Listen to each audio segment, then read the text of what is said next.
It is said that this is the world's toughest adhesive tape. Not only can it repair a car without needing tools, but it can even be used to seal a leaking boat and head straight into the sea.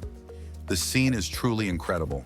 In fact, the creator is demonstrating his tape through various experiments to promote it. For example, he drills a hole into a water tank, and as water starts gushing out, he presses a strip of tape onto the hole.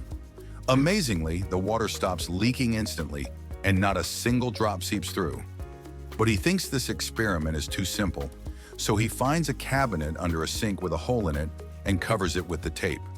Next, he applies the tape to a leaking plastic bucket, completely sealing it off.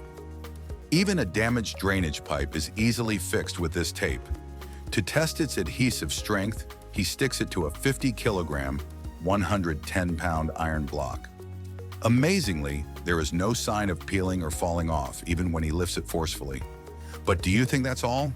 Even in car repairs, this tape can be useful. Some people even use it to prevent leaks in their vehicles. But these are just minor uses. For the ultimate test, he cuts his own boat in half, then reattaches it with the tape. The result is astonishing. Not only does the boat sail smoothly on the sea, but he even drives it into a shark tank. And still, there is no sign of leakage. This tape's strength is truly incredible.